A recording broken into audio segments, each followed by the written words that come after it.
vos écrits, que Dieu vous bénisse richement. Un mot de prière, divin roi, divin sauveur, bénis ton peuple. Puisses-tu bénir, Père Céleste, ces enseignements, la présence divine de la Shekinah. La gloire de Dieu remplisse ton peuple, ouvre l'entendement spirituel et divers, ta prééminence dans les cœurs, dans le nom puissant du Seigneur Jésus-Christ. Amen. Que Dieu vous bénisse richement. Nous sommes sur notre série d'instruction, de révélation, sur le grand mystère de la mort. Et donc vous devez naître de nouveau. Cette prédication importante, Malachie 4 nous dit, quand nous mourrons, alors nous atteignons la statue de l'homme parfait. Et nous devenons une nouvelle création en Jésus-Christ. Ainsi, nous bénissons Dieu pour ce grand mystère qu'est la mort. Vous devenez de nouveau la citation 187, Malachie 4 nous dit, quand nous mourrons, nous devenons une nouvelle créature en Christ. Et cela nous met en harmonie avec notre appel. Et nous demeurons avec notre appel. Et les fruits de l'Esprit nous suivent. Et nous sommes ses serviteurs. Lorsque nous naissons de nouveau, les fruits de la vie de Christ nous suivent. Amen. Ainsi que le nom du Seigneur soit béni. Et ce grand secret de la mort, aujourd'hui, le diable, la fausse doctrine et les démons essaient de troubler les élus de Dieu avec toutes sortes d'interprétations qui éloignent le peuple de Dieu de la partie de la vie. Souvenez-vous que tout ce pourquoi Christ est venu sur cette terre, tout ce pourquoi vous croyez ce message, le but qui est recherché, c'est la vie de Dieu qui est transmise. La Bible nous dit car Dieu a tant aimé le monde, Jean 3,16, qu'il a envoyé son Fils unique, afin que quiconque croit en lui ne périsse point, qu'il ait la vie. Dans Jean 6, si vous mangez ma chair au but de mon sang, vous aurez la vie. Tout ce que Dieu a restauré à l'homme, c'était la vie. Et la vie éternelle est ce que Jésus nous amène. Mais pour transmettre cette vie, il a besoin de mourir. Donc le grand secret de Dieu, qui était gardé depuis la fondation du monde, que Dieu voulait relâcher sur le peuple de Dieu, c'était le secret de la vie. Donc Christ est le mystère de Dieu révélé. Malachie 4 nous révèle ce secret. Et il nous dit, à la citation 474, c'est le grand mystère de Dieu, celui de l'expression de son amour. Dieu et l'homme sont devenus un. Voyez, la chose entière, c'est Dieu et l'homme dans l'unité. Et Dieu et l'homme étaient un là-bas. Dieu et l'homme sont un ici. Voyez, qu'est-ce que c'est? Être rempli de son esprit. Lui ayant la prééminence, c'était le plan. C'était le plan, le dessein. Le dessein de Dieu de faire cela. Qu'il soit en Christ et que Christ soit en nous. Et nous tous ensemble, nous serons un. Le Saint-Esprit, la même chose, c'est cela qu'il a révélé à Christ. Et c'est cela qui le révèle maintenant. La puissance surnaturelle créatrice. Que le nom du Seigneur soit béni. Donc Dieu s'est révélé en Christ. Comment? Il s'est révélé en Christ par le sacrifice d'un agneau. La Bible dit que Jésus était l'agneau de Dieu envoyé. Pourquoi? Pour la rédemption et pour le rachat. Et donc la mort et la résurrection de Christ nous a placés dans une position pour recevoir toutes les bénédictions spirituelles dans lesquelles Dieu peut avoir la prééminence en nous. Jésus a dit, il vous est avantageux que je m'en aille. Ainsi, depuis l'Ancien Testament jusqu'au Nouveau Testament, il y a un secret dans lequel Dieu vient. Il amène Christ, la parole vers nous, et Dieu attend que Christ puisse mourir et ressusciter. En d'autres termes, nous devons mourir avec notre agneau. Le dessein qu'il avait en lui-même, c'était d'exprimer quoi? Son amour. Comment? L'expression de l'amour de Dieu, et comme Christ disait, il n'y a pas de plus grand amour que de donner la vie pour ses frères. L'expression de l'amour de Dieu s'est manifestée quand l'expiation a été effective par le sang du calvaire. Cela veut dire qu'il fallait un sacrifice sur le bois du calvaire pour exprimer la totalité, la plénitude de son amour. Et donc les fils de Dieu qui doivent être manifestés aujourd'hui par le baptême du Saint-Esprit, par la nouvelle naissance, par le remplissage, ne pouvait pas être manifesté jusqu'à ce que quelque chose meure. La Bible dit, dans Éphésiens, le chapitre 2,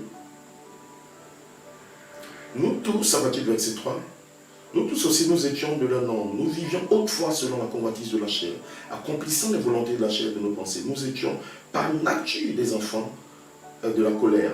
Mais Dieu qui est riche en miséricorde, à cause de son grand amour dont tu nous as aimés, à cause de son grand amour dont tu nous as aimés, nous qui étions morts par nos offenses, il nous a rendus à la vie avec Christ, et c'est par la grâce que nous sommes sauvés. Il nous a ressuscités ensemble et nous a fait asseoir ensemble dans les lieux célestes en Christ, afin de montrer au siècle à venir l'infinie richesse de sa grâce par sa bonté envers nous en Jésus-Christ.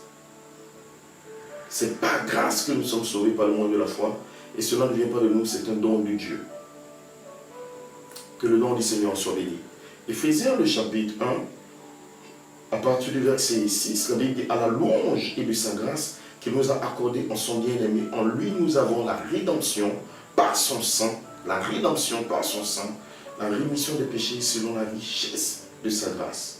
Que Dieu a répondu abondamment sur nous par toute espèce de sagesse et d'intelligence. Nous faisons connaître le mystère de sa volonté selon le bienveillant dessein qu'il avait formé en lui-même. Le bienveillant dessein qu'il a formé en lui-même est le mystère de sa volonté. Donc le grand secret de la volonté de Dieu, le mystère que Dieu avait depuis la fondation du monde, il voulait Dieu, Elohim, le Saint-Esprit surnaturel, il voulait se séparer de sa nature originelle, la partie de la pensée pour entrer dans la partie de l'expression. Il voulait changer de forme, il voulait se émorpher. Lui qui existait comme elle et la Elohim, l'Esprit surnaturel. Il est mort, il a quitté, il s'est séparé de son être originel, il a convergé vers le Logos. Pourquoi? Parce que toutes choses doivent être créées par le Logos. La Bible dit au commencement était la parole, en elle était la vie. Tout était créé par lui. Donc, la forme qu'il avait, il a dû se séparer. Et c'est là que prend le sens de la mort. Il n'y aurait eu aucune vie, aucune existence. Les attributs qui étaient en Elohim ne pouvaient pas se manifester tant qu'il restait ce grand être éternel. Il devait quitter et entrer dans la création. Donc mourir à toutes ces grandes qualités, à cette forme invisible quand rien n'existait, et il est descendu dans une autre forme. En d'autres termes, il devait quitter un état pour aller dans un autre état. Voilà pourquoi il a commencé à converger vers une forme théophanique, la parole. Et depuis cette forme, il a commencé à amener la vie, les anges, la création, les étoiles. Et tout ce que vous voyez a été créé par le Logos. Quand l'attribut de Dieu, la pensée de Dieu, la révélation divine vient vers vous, cette révélation divine doit connaître la mort. Dieu exige cette mort. Pourquoi? Parce que vous devez quitter votre état pour entrer dans un autre état. Et comment cela vient par vous? Cela vient par le processus de transformation au moyen de la mort. La Bible dit, nous qui en lui nous avons la rédemption par son sang et la rémission des péchés, selon la richesse de sa grâce. Et donc, la rédemption qui signifie retourner, être ramené dans l'image originelle, le seul moyen d'avoir cette rédemption, c'était par la mort. Comment? Par une séparation totale. Quand Jésus est mort, il n'était pas inactif. Jésus s'est séparé de son corps. Il a traversé la région et il est entré dans la région des perdus pour continuer un ministère. Dans la prédication, la mise au tombeau, Malachie 4 nous dit, le grand et puissant vainqueur a traversé la ville de Jérusalem, amenant avec lui les saints de l'Ancien Testament. Les orchestres angéliques jouaient. Alors que les anges poussaient des cris, c'était lui, le puissant vainqueur. Il avait la clé de la mort et du séjour des morts, accroché à sa ceinture. Il a continué sa route, il a dépassé les palais jusqu'à ce qu'il arrive au trône. Il a dit, j'ai vaincu la mort et le séjour des morts. Le prophète nous révèle ce secret. Quand il était dans le tombeau, à la citation 111, il n'était pas inactif. On s'imagine qu'il était simplement étendu là, mort. Mais il était en bas. en train de conquérir. Il est descendu et il a ôté les clés à Satan. Et ce soir, il a les clés de la mort. Ainsi, mes frères et sœurs, c'est très important. Quand Christ se sépare de son corps et qu'il descend dans un ministère sous sa forme parole théophanique, il n'est pas inactif. Qu'est-ce que ça veut dire? Ça veut dire que quand la parole parle et vient vers vous, quand vous recevez le message, et que vous êtes en train de vous séparer de vos pensées, de vos habitudes, de votre manière d'être, de votre manière de faire, et que vous restez sur l'autel pour mourir avec cet agneau, pour mourir à tout ce qui est du monde, la parole de Dieu en vous, qui est Christ, qui est le 7e sceau, n'est pas inactive. Il est descendu dans les régions inférieures, il a pris quoi? La clé de la mort. Et la mort est venue par l'incrédulité. Et nous avons la marque de la mort. La Bible dit, autrefois nous étions morts par nos pensées et la vanité. La puissance de la parole de Dieu, quand elle descend en vous, que vous commencez à mourir, vous laissez l'opportunité à Christ, la parole, la révélation en vous, pour aller chercher la puissance de la mort qui a frappé notre âme, qui a frappé notre cœur. Donc tout ce qui est mortel, tout ce qui est naturel, tout ce qui est humain, toute la nature du péché et la racine du péché, quand Christ descend en vous, que vous commencez à mourir et à pourrir, alors il va ôter toutes ces clés et il le fait sortir de vous dans une nouvelle vie. C'est là que le processus de rédemption et de restauration commence, quand vous pouvez mourir. L'apôtre de Dieu pouvait nous dire, le Seigneur m'a dit, prends ta révélation, meurs, je te rencontrerai ce matin. Dans la prédication, voici mon fils bien-aimé, qui me plaît de demeurer. La révélation de la pierre est faite, la révélation de la puissance de résurrection, la révélation du troisième bulle, les pensées gênes de Dieu, les mystères cachés viennent à nous, en tant que fils et filles de Dieu, pour que nous puissions mourir. La révélation ne vient pas pour que quelqu'un parte prêcher, pour qu'il parte voir tel, pour montrer qu'il connaisse. Non, ce n'est pas le but pour lequel Dieu envoie la parole vers vous. Il y a un but, il y a une vision dans laquelle Dieu envoie la parole vers vous. La parole détient le potentiel et un pouvoir qui va vous amener à mourir. Ainsi, Malachie 4 nous dit, c'est Jésus-Christ la nouvelle naissance révélée en vous, pour qu'il ait la prééminence et pour qu'il puisse exprimer ses paroles. Et quelle soit la chose qu'il a promise dans ces derniers jours. Il peut la réaliser à travers son corps quand il œuvre.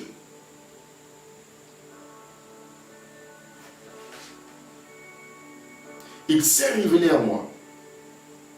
Et qu'ensuite, si vous dites qu'il s'est révélé à moi, et qu'ensuite la vie que Christ a produite ici dans la Bible, cette même vie qui est en lui ne se manifeste pas en vous, alors vous avez la mauvaise révélation. Ainsi, quand Dieu, dans sa pensée, parle de révélation, Dieu parle de production d'une vie. Et il ne peut pas avoir de vie sans qu'il y ait une mort. Pour que Christ ait la victoire, il devait d'abord mourir et avoir la victoire, afin que tous les genoux lui soient soumis. Pour que nous puissions avoir la victoire, la régénération, les vertus, l'adoption, la perfection, avoir le jeune corps, avoir la transgression, le changement de corps, nous devons passer par un processus de la mort et de la séparation. Mais pour avoir le pouvoir de mourir, il faut pouvoir avoir une sémence parole en vous et recevoir la parole dans sa plénitude et dans son entièreté. Parce que votre mort est provoquée par la parole. La Bible dit ici, par l'esprit. L'esprit de Christ et l'esprit de la parole. Vous faites mourir les actions et les pensées de la chair, vous vivrez. Ainsi, quelque chose doit descendre d'abord en vous.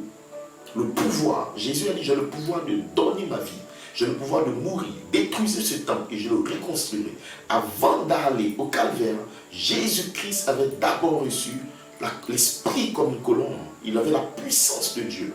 Moi et mon Père, nous sommes un. Les œuvres que je fais, ce n'est pas moi, c'est le Père en moi. Par cette puissance, quand il est mort, il était actif dans le séjour des morts. Quand vous prenez la parole de Dieu, que vous la croyez, vous la recevez, et que la parole de Dieu agit dans votre cœur, cette parole, quand vous êtes en train de mourir, vous séparer et pourrir dans la présence de Dieu, cette parole est active, active, active. Elle se met en action. Et après, elle change de forme. Elle devient une foi, une naissance. Et il injecte sa vie. En ce moment, vous avez la révélation, ce qui est l'expression de Dieu. Peu importe ce que vous prêchez, peu importe le message que vous pouvez apporter sur la terre, si Christ n'injecte pas sa vie, et que vous dites que vous avez une révélation, Dieu appelle cela la fausse révélation. Elle devient véritable révélation qu'elle produit la vie par la mort. Mais jusqu'à ce que la vie ne vienne vers vous, tout ce que l'ange et le Saint-Esprit vous révèlent est encore faux devant Dieu. Vous n'avez pas encore la partie de la vérité et la vie. Ainsi Jésus peut dire, je suis le chemin, la vérité et la vie. Ainsi la vérité est connectée à la vie qui est produite par une naissance et par les vertus. Ainsi que le Tout-Puissant vous remplisse et vous bénisse et qu'il puisse exprimer cette vie par la mort, qui est une bénédiction totale pour l'épouse de Jésus-Christ. Que Dieu vous bénisse richement. Shalom.